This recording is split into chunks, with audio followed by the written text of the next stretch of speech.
wanted to show you guys this video. I personally am very much into distressed vintage clothing. I found these videos and I wanted to get your guys' take. This is a 1983 Sonic Youth Confucianist Sex t-shirt, thrashed to perfection. Look at that.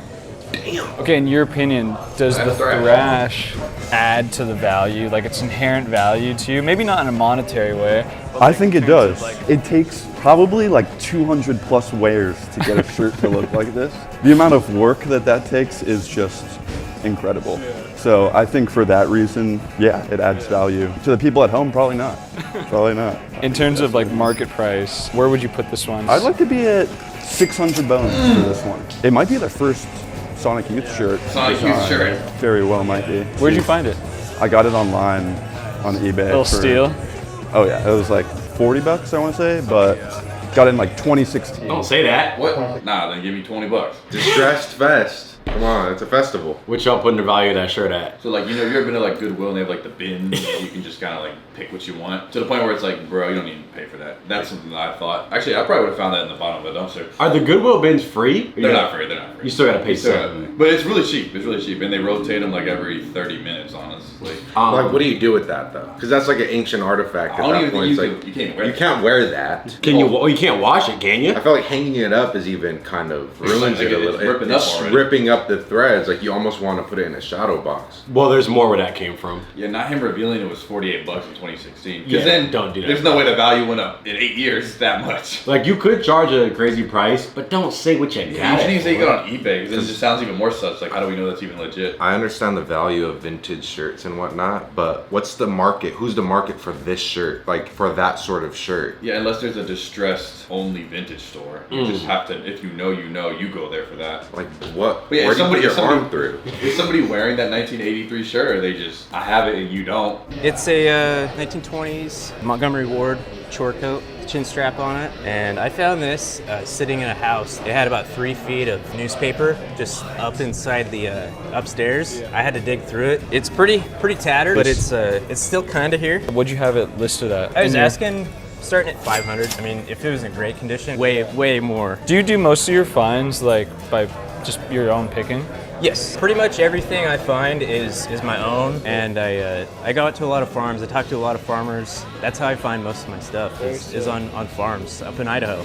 Okay. It's some niche art shit though. It's like you put anything on a hanger and you can display it and sell it for whatever you want in a way. Mm-hmm. Especially if it has a name brand or whatever the history is behind it. Or this was worn by a military veteran. Precisely. It's like, yeah, I kind of want that. Yeah, I was it's gonna kind of say, rare. What gave that shirt specifically the value? Because if that's not a band or anything popular, it's just because it was worn by a working man back then. Yeah, it's the idea of owning something that someone put work in. It's I feel like like even at an estate sale, I feel like they wouldn't even be overpriced on some of the things that the person's trying to let go. It's like buying an art piece where it's like, you paid how much for that? Like, I could have done that. It looks like a kid did that. It's kind of like the same concept, but it's a Art different realm. Putting clothing. These are the vintage thrash heads that love this shit. you're paying for as the term provenance. It's the same way like a movie prop. It might be a 50-cent plastic comb, but it's like, oh, this was used in a 1980s Grease movie. Then now it's a $15,000 piece of plastic because the history behind it and like A novelty item. the rarity and whatnot. I think most people would consider this unwearable. I have it priced at $2,500. This is a 25? Don't know if I'm gonna be rocking that now. A 25er? sweatshirt with an Why'd applied you put that up? pocket. It was found in a house. It has pretty exceptional distressing throughout, rust-stained patina. It is 2-ply Nice. or double face, which means that It's 2-ply. the distressing reveals a whole other layer of sweatshirt underneath, which is super rad and keeps things really wearable, even though they have like tons of holes. I've been wearing this thing before the show because I really like it. Hoping nobody buys If you it. style it right, it probably look cool, but I really want to buy this. What price would it be to get it out of your hands? I have it priced at $2,500. Everything's so relative with pricing. Exactly. If you look at like the consumer market and what people are paying for afterhoods in Japan, it's a very like low relative price. You're actually getting a steal for $2,500. I mean, think about it. You can't go and buy that. You can't. Sometimes people will try to distress their own jackets or pants. It ain't really as authentic as the actual thing. So that's why people put their own pricing on it. Well, it's like, well, go try to find this somewhere else. You're not going to. My husband has a whole closet full of things like this. He works construction. It's called manual labor. If he finds a sucker to pay $2,500, I wouldn't be mad at him. It's giving heroin chick. We live in a dystopia. Nah, the brown stains. What a disgusting joke. You've lost your freaking mind. Dressing homeless ain't a trend. Have self-respect for yourself, gang. Looks like someone was killed and set on fire while wearing this, and now it's for sale. Damn, not one good comment on this whole entire video. It has character though, right? Like, come on. Looks like a homeless man used it to wipe. What makes him think that's from the 40s? I'm thinking 80s or 90s. Nah, I got two more.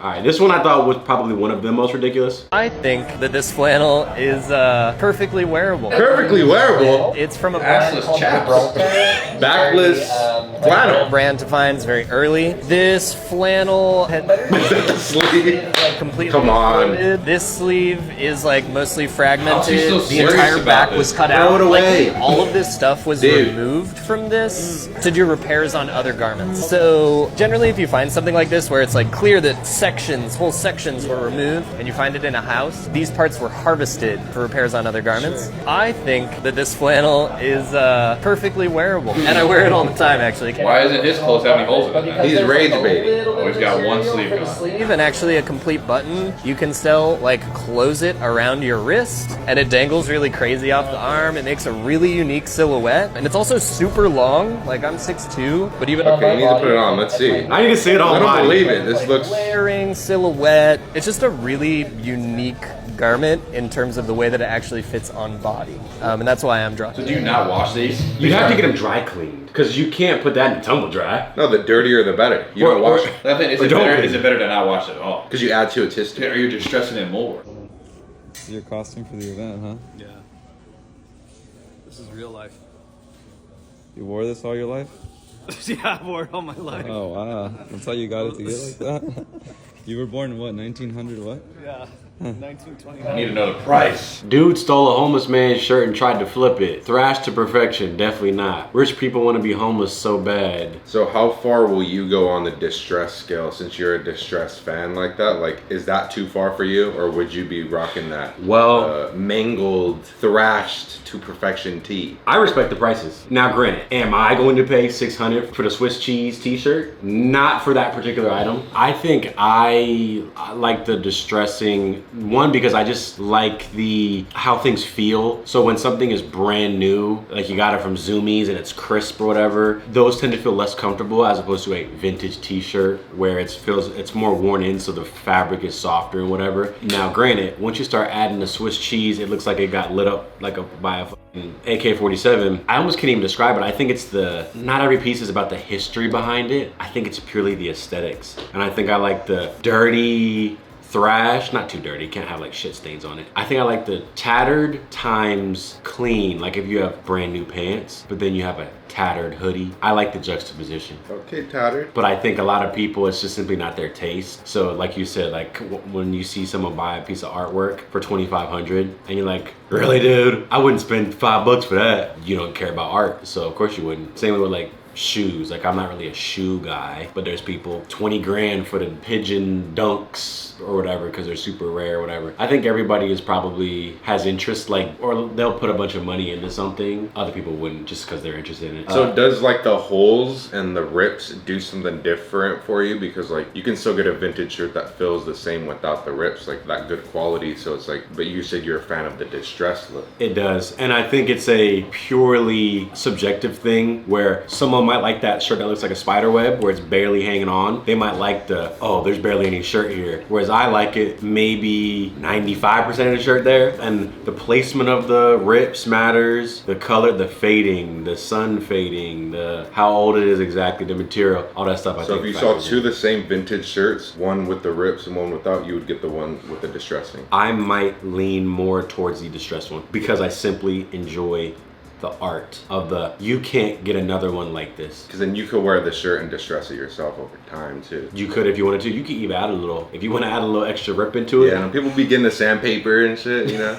Now, he did lose me at the flannel. That did lose me a little bit, because I want to see that on body. And what's stopping someone from like distressing it themselves and like calling it like, oh, this is years of distressing? Like artists are good at, you know, emulating things. That probably happens frequently. Right? It's like maybe there wasn't that much distressing, but they know the market, it'll sell more if it looks more thrashed. So let me thrash it a little more. And I wonder how easy it is to pull it off. I believe him, because I'm just judging by his outfit. Like, his pants are missing in the back. Like, he has a whole panel of his... Oh, wow. There is a clip of him showing that the back panel of his pants is cut out. That's an interesting concept there. So I believe him. When things like this exist, yeah, you can absolutely fake that shit. I'm friends with a guy, he's a vintage t-shirt dealer, and he sources these t-shirts and whatnot. I said, hey, can you find this one t-shirt? I can't find it anywhere online. He's like, give me a little bit, I'll talk to all my people. And he got me the shirt. And I was like, oh, this is dope. There's a massive community of just like old shirt people. They're having another Distress Fest in LA. You gotta go? I'm gonna be there. And I'm gonna get something tattered and I'm gonna bring it back and show y'all.